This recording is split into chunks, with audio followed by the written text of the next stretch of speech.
গরমেও তো মন চায় ভালো মন্দ খেতে, তাহলে কি গরম বলে খাবো না ভালো মন্দ? নিয়ে চলে এলাম এই গরমের জন্য একদম লাইট হিসেবে আলু আর চিকেন কষা। উপকরণ: সলিড চিকেনের পিসগুলো ছোট ছোট করে কাটা হয়েছিল 800 থেকে 900 গ্রাম মতো। 2টো টমেটো আর 4 থেকে 5খানা বড় বড় আলু নিয়ে নিয়েছিলাম। আর ম্যারিনেট করে চিকেনটাকে ধুয়ে রাখার পরে একটুখানি লেবু মানে পাতি লেবু, হলুদ, গুঁড়ো লঙ্কা, কাশ্মীরি মির্চ, গরম মশলা দিয়ে ম্যারিনেট করে রাখা হয়েছিল। আর মিক্সিতে আদা রসুনটা পেস্ট করে নেওয়া হয়েছিল। আর এছাড়াও আলুটাকে প্রথমে ভেজে নেওয়ার সময় আলুটা ভাজা ভাজা হয়ে যাওয়ার পরে পেঁয়াজ, যেটা বেরেস্তা টাইপের কাটা ছিল, তার সাথে ক্যাপসিকাম আর টমেটো গোটাভাবেই দেওয়া হয়েছিল।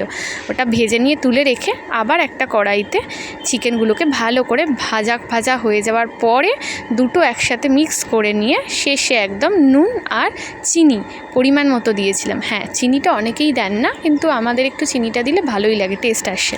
তো চিনিটা দিয়ে দিয়েছিলাম আর শেষে লঙ্কাটাকে বেটে দিয়ে দিয়েছিলাম। টেস্ট কিন্তু খুব সুন্দর হয়েছিল। এই লাইট হিসেবে আপনারাও বানাতে পারেন। আর হ্যাঁ, আমরা কিন্তু মানে এই ম্যারিনেট করার সময় গুঁড়ো লঙ্কা দিয়েছিলাম, তারপরে আর একদমই ইউজ করিনি।